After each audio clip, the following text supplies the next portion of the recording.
मेरे चचा के यहाँ कई सालों तक औलाद न हो सकी, पर जैसे ही चचा की वफ़ात हुई तो मेरी जवान चची घर में बिल्कुल अकेली रह गई।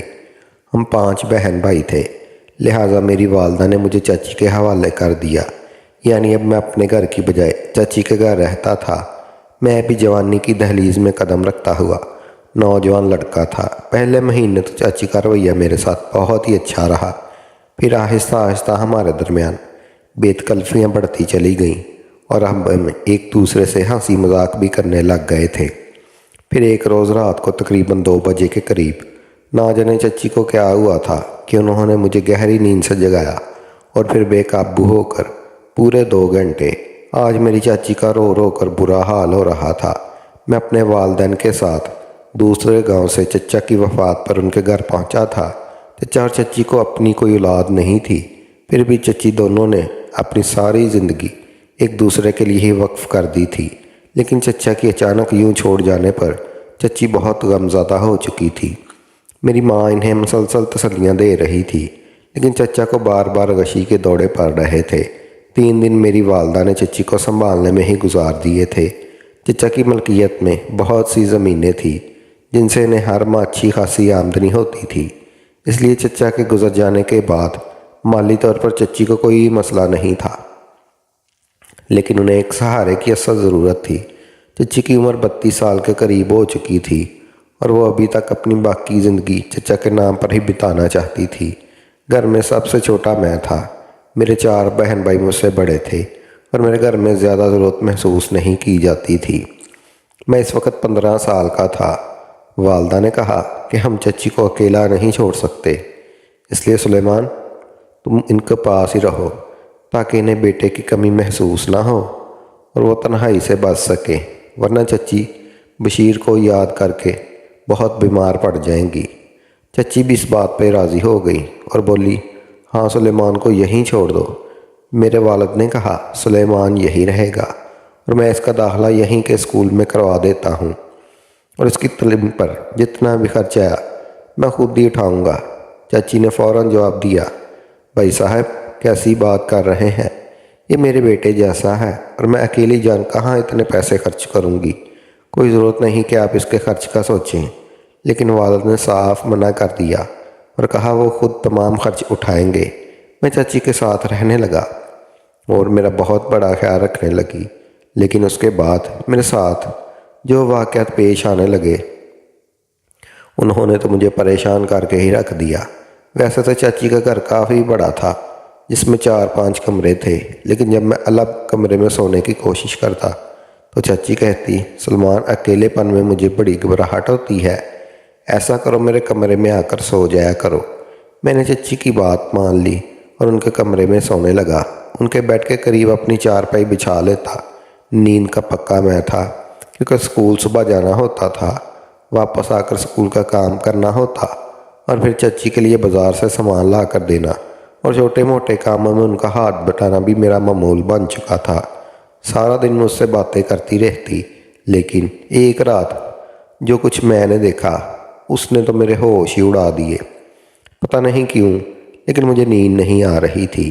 शायद इसकी वजह ये थी कि आज छुट्टी थी और मैं देर से उठता था। आंखें बंद किए मुझे आधा घंटा गुजर चुका था, लेकिन नींद नहीं आ रही थी। मैं अभी सोने की कोशिश कर रहा था कि अचानक मेरी चाची अपने बेड से उठी। उन्होंने अपने गले से दुपट्टा उतार कर बेड पर रख दिया और कमरे के वाशरूम में चली गई। हालांकि दिन भर चाची कभी भी दुपट्टा नहीं उतारती और ना ही मैंने उन्हें अपने सामने ऐसे करते देखा था। मैंने सोचा शायद उन्हें लग रहा होगा कि मैं सो चुका हूँ। कुछ देर बाद वो वाशरूम से बाहर आई तो पूरी भीगी हुई थी। ऐसा लग रहा था जैसे वो नहा कर आई हो। सर्दियों का मौसम था और मैं रज़ाई में घुसा हुआ था, लेकिन चच्ची इस वक्त नहा कर आई और बुरी तरह से कपकपा रही थी। ये देखकर मैं परेशान हो गया। अगर इन्हें नहाना ही था तो दिन के वक्त धूप पे नहा लेती, ना कि इस वक्त। चच्ची फ़ौरन अपने बेड पे लेट गई और रज़ाई ओढ़कर सो गई। मुझे ये सब बहुत अजीब लगा। सुबह जब मैं स्कूल के लिए उठा तो खुद से रहा ना गया और चाची से पूछ लिया, चच्ची आप रात को नहाने क्यों गई थी? मेरी बात सुनकर वो कुछ देर तसब्बुब में रही और ख़ामोश हो गई। चची ने कहा, कुछ नहीं, बस ऐसे ही घबराहट हो रही थी। मैंने कहा, अच्छा जी, लेकिन इतनी सर्दी में आपको नहाना नहीं चाहिए था, ये ना हो कि आप बीमार पड़ जाएं। कहने लगी, कुछ नहीं होता, तुमको रात जाग रहे थे क्या? मैंने जवाब दिया, हाँ, देर से उठा था, इसलिए फिर मैंने नाश्ता किया और स्कूल चला गया। लेकिन जब स्कूल से वापस आया तो देखा चच्ची सब्जी काटते हुए किसी गहरी सोच में गुम है। उनका घर का दरवाज़ा अक्सर खुला रहता था, बल्कि गांव के सभी घरों के दरवाजे सुबह खुलते थे और रात को सोने से पहले ही बंद किए जाते थे। एक दूसरे के घरों में आना जाना भी आम सी बात थी। मैं जैसे ही घर में दाखिल हुआ तो देखा चाची तख्त पर बैठी सब्जी काट रही थी। मैंने सलाम किया, लेकिन वो अपने ख्यालात में इस कदर गुम थी कि ना मेरा सलाम सुना और ना मेरी तरफ देखा। मैं उनके करीब जाकर बैठ गया और कहा, चच्ची। ये सुनकर वो बुरी तरह से चौंक गई। कहने लगी, तुम वापस आ गए? कब आए? मैंने कहा, अभी आया हूँ। आपको पता नहीं किन सोचों में गुम है। फिर मुझे लगा शायद वो चचा को याद कर रही होंगी। मैं कहने लगा, आप अगर चचा को याद करती रहेंगी तो बीमार पड़ जाएंगी, अपना ख्याल रखा करें। मेरी बात सुनकर वो मुस्कुरा दी और कहने लगी, अच्छा ठीक है, ऐसा करो, जाओ नहा लो, मैं तुम्हारे लिए रोटी बना देती हूँ। मैंने कहा, ठीक है। मैंने महसूस किया कि अब चच्ची हर वक्त किसी न किसी गहरी सोच में गुम रहती थी। पहले वो चचा को याद करते हुए मुझसे बातें किया करती थी, लेकिन आजकल वो बिल्कुल खामोश रहने लगी थी और ज़रा सी आहट पर यूं चूक जाती जैसे कुछ गैर मामूली हो। रात को जब मैं सो रहा था तो मुझे लगा चच्ची ने मुझे देखा। मेरी आंखें बंद थी, लेकिन मैंने हल्की सी आंखें खोल कर देखा।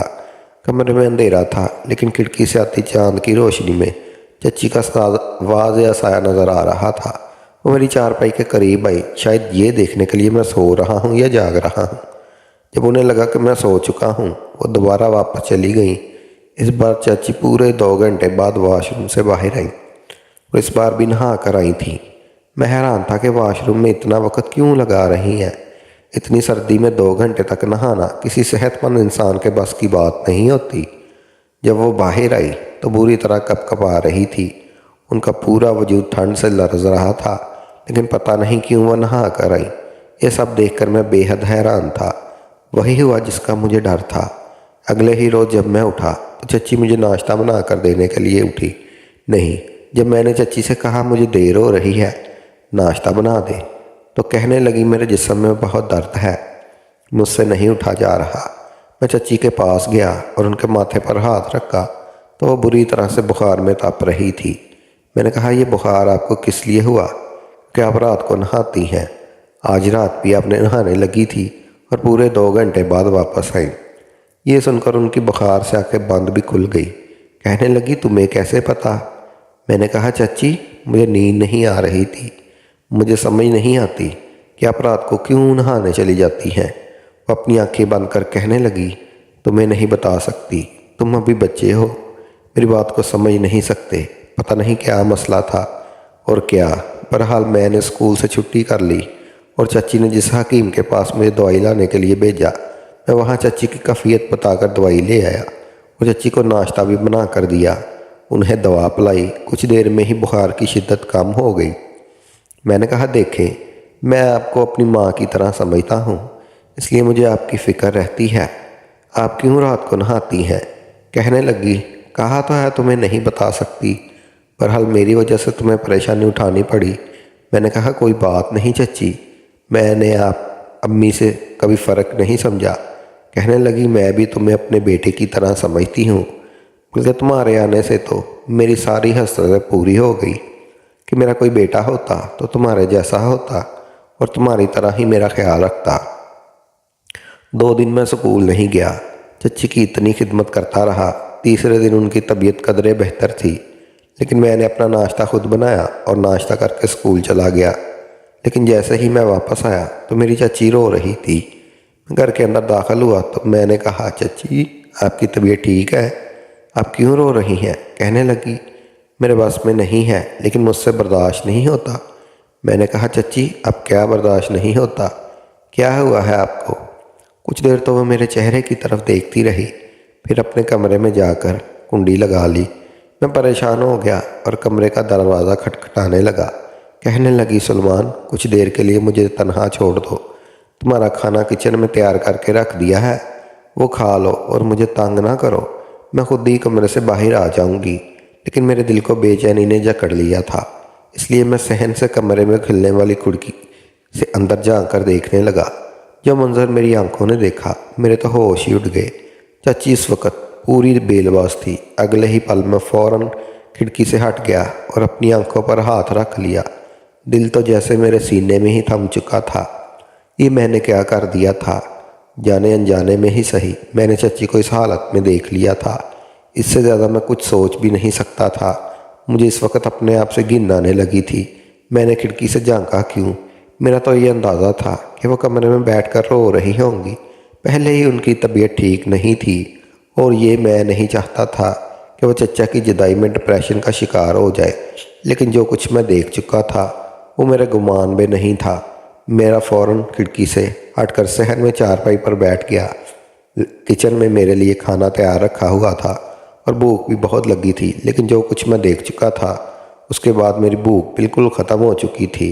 पूरे 2.5 घंटे बाद कमरे का दरवाज़ा खुला। खाना जूं का तू पड़ा था। चाची कमरे से बाहर आई और एक नज़र मुझ पर डालने के बाद सीधा किचन में गई। उनके बाल भीगे हुए थे और आंखों में एक अजीब सी लाली दिखाई दे रही थी। ऐसे लग रहा था जैसे बहुत ज़्यादा रोने की वजह से उनकी आंखें सूज चुकी हों। उनके चेहरे पर एक अजीब से तासरात थे। वो किचन में आई और जो खाने को जूं का तूं रखा तो वहीं से बोली, सलमान तुमने खाना नहीं खाया? अरे बेटा ये क्या तरीका है? मैंने तुम्हारे लिए खाना बनाया था। मैं तो चाची से नज़रें मिलाने के काबिल भी नहीं था कि जिस हालत में उनको देख चुका था। मेरा तो दिल यही चाह रहा था कि ज़मीन फटे और मैं उसमें धंस जाऊं। चाची मेरे पास आ चुकी थी। मेरे पास बैठकर बोलने लगी, बेटा खाना क्यों नहीं खाया? मैंने तो तुम्हारी पसंद की सब्ज़ी बनाई थी। क्या स्कूल में कुछ खा के आए हो? मैंने नफ़ी में सर हिलाया। मैंने कहा, आप मुझसे क्या छुपा रही हैं? मेरे सवाल पर चाची फ़ौरन चौंक गई। कहने लगी, कुछ भी नहीं। तुम ऐसे सवाल क्यों कर रहे हो? मैं तुम्हें खाना खाया कुछ देर बाद कमरे से बाहर आ जाओगी। मेरी तबीयत कुछ ठीक नहीं थी। मैंने कहा ना, मेरी मुश्किलात को समझो। फिर तुम क्यों मुझे ऐसे तंग कर रही हो? चलो शाबाश खाना खा लो। लेकिन मैं वहीं पर रुक गया। कहने लगा, सच बताएं, आप इतनी परेशान क्यों रहती हैं? पहले तो आप ऐसी नहीं थी, जैसे अब हो चुकी हैं। ज़रा ज़रा सी बात पर चौंक जाती हैं और फिर बुखला जाती हैं। मेरी बातों को ठीक से जवाब नहीं देती। आखिर क्या मसला है आपको? क्या मेरे यहाँ रहने से आपको कोई परेशानी है? अगले ही पल चच्ची मेरे मुंह पर हाथ रख चुकी थी। कहने लगी, सलमान तुम कैसी बातें कर रहे हो? मैं तो तुम्हें अपना बेटा समझती हूँ। बस तुम्हारे चचा की कमी मुझे बहुत ज़्यादा महसूस होने लगी है।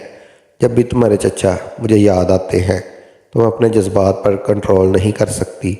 मेरी आंखें बाहर आती हैं, मैं रोने लगती हूँ और एक अजीब सा तनाव महसूस करती हूँ। यही चाहती हूँ कि ज़्यादा से ज़्यादा वक्त अकेले गुजारूँ।